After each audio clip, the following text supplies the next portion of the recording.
Did you miss me?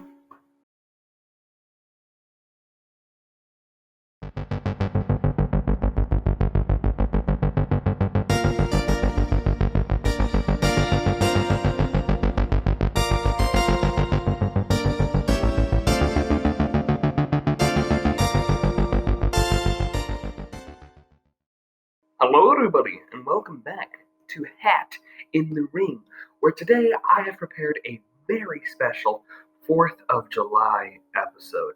Now, okay folks, this is epic. Okay, this is epic. I've got a couple of stories for you today. The first one coming from Colin Kaepernick being a douchebag, and the second one coming from Forbes magazine. It's all about celebrating America. Or is it? Hey, Vsauce, Michael here. So, let's get right into the news.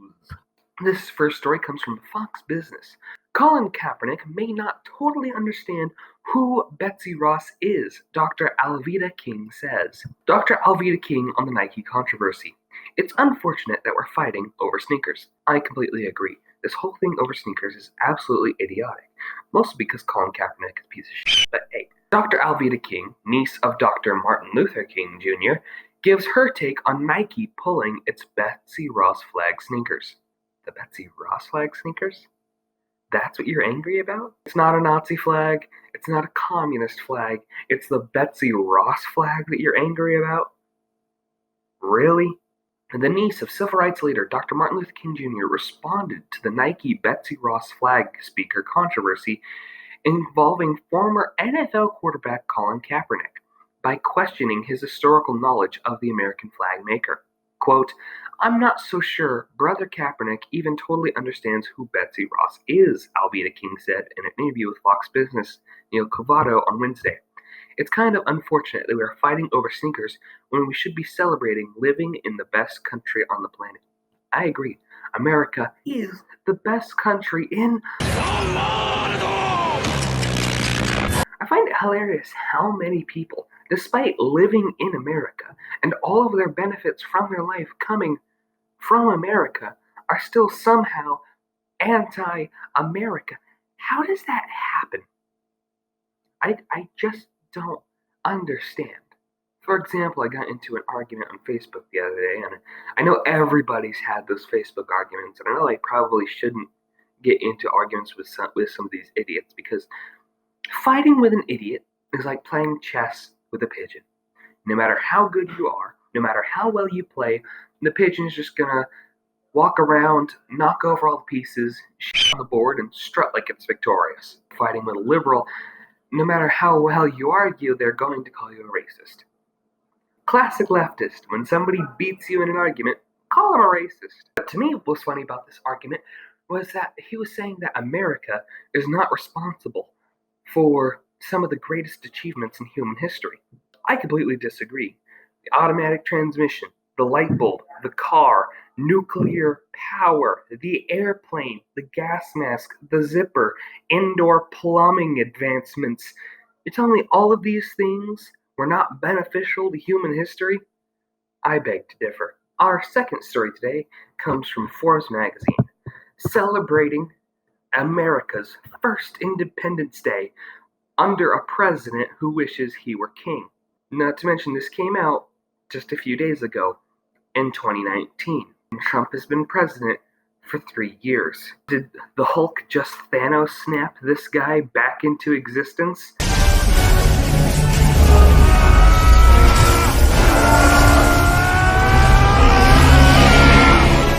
Where has this guy been for the past 5 years? Wishes he were king.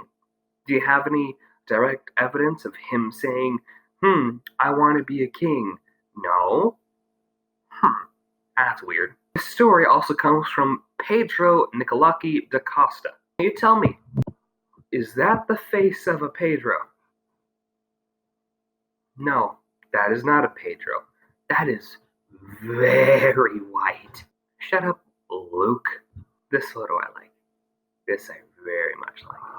Donald Trump's deplorably Wow, didn't take 3 words and he already got to deplorable. Deplorably gaudy July 4th parade, which will use the military as a prop for political campaigning and Republican fundraising, is perhaps the clearest encapsulation yet of the vertiginous decline of America's standing in the world under his rule. So somehow, because America wants to have a military-based parade on the celebration of our country, somehow that makes Trump want to be a king.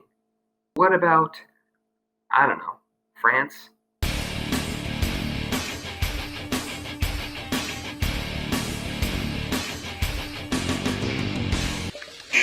I surrender! Where he got the idea from. That erosion, which has made us both frightening and a laughingstock to outside. Wait, hold on. Frightening and a laughingstock. Which one is it? Okay? A frightening laughingstock? What? Those are complete opposites. Which one is it? Is it frightening or is it a laughingstock? Pick one and stick with it. Threatens the country's economic dominance as well as its hard-fought political and military alliances. Now, doing a military parade for the celebration of our country is terrible for political alliances. How?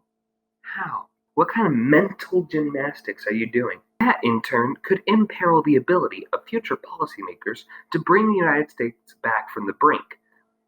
What brink? Whether the issue is climate, trade, or human rights. Climate? Your issue is climate? First it was Trump, and then it's military. Climate? I understand your cause. You care for trees, bees, and the seas. I don't understand why it's such a big deal, though.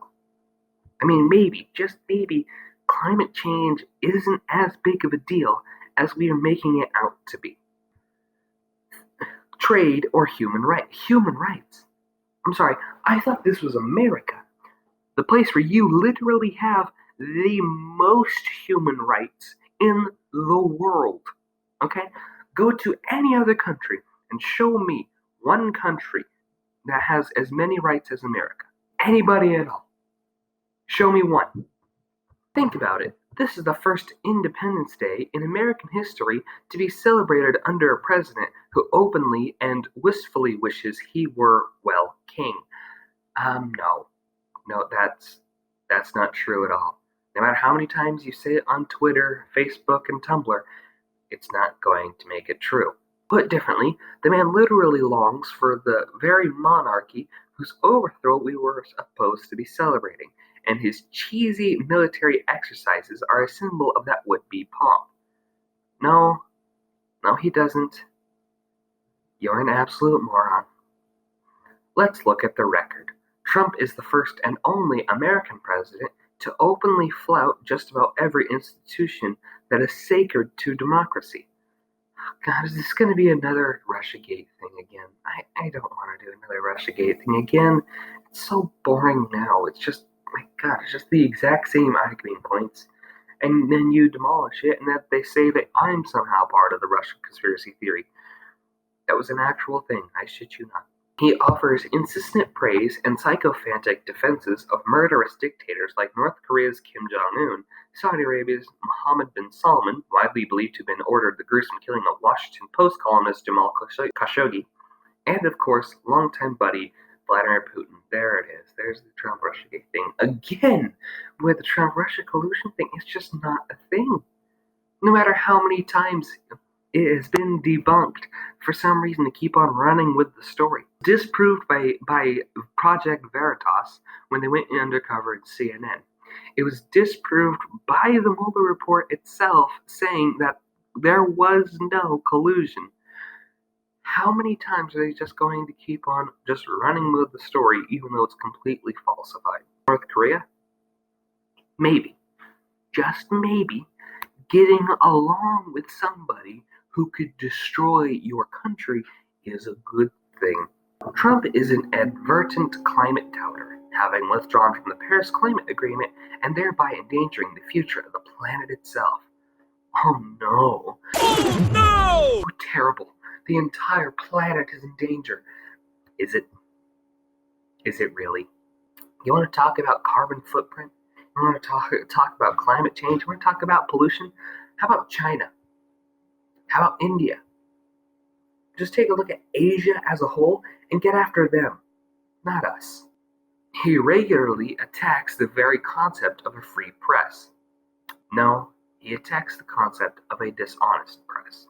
A press that just makes up stories, runs with them, and then once they get proven as fake, they just play it off like nothing happened. Teen MAGA hat wearing kids. Anybody? Remember how you called them all racists for smiling? He derides whatever meager limits are imposed in the excesses of his legislative and judiciary branches. So you mean by signing executive orders, which he has the power to do, and by picking Brett Kavanaugh, which he also has the power to do, that somehow that derides whatever limits are imposed? No, once again, you're a moron. He scoffs at the notion of accountability in public service. Oh, he hates public accountability so much that he allowed Mueller to go through his full investigation, even though he could have fired him at any given point. Man, so he must be the best scoffer in the world.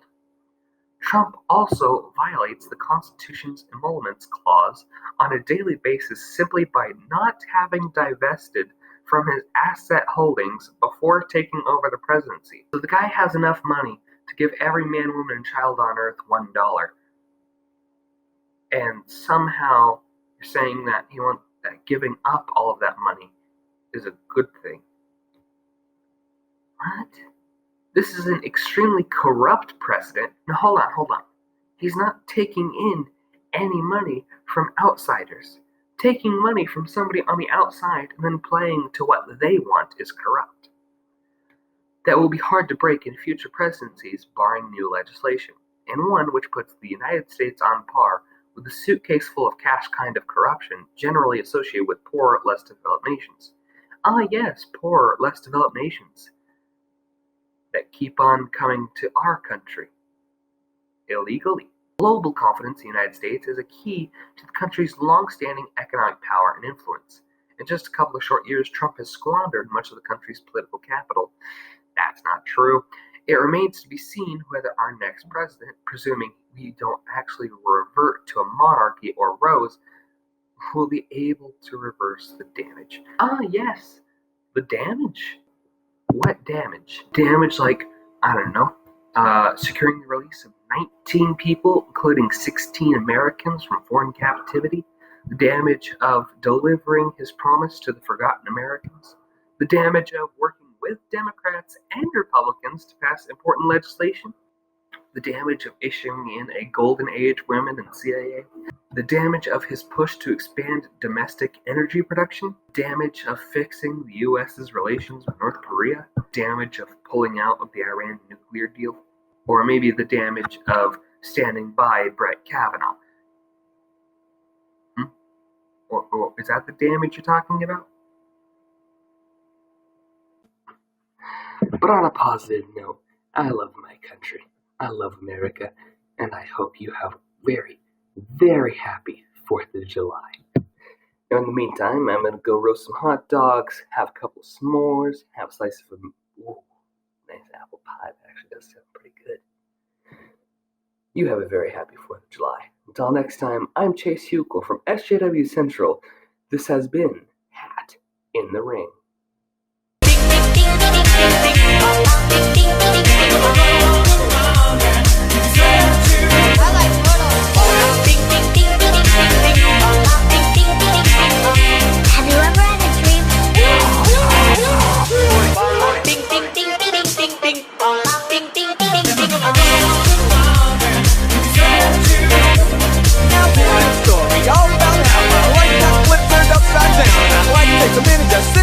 I'll tell you how I became the prince of the town called Bel Air. That's us, that's right. You gotta love this American pride. Both ends of the ocean. Funny how the world is there. Look, Ma, no hate. I love this American pride.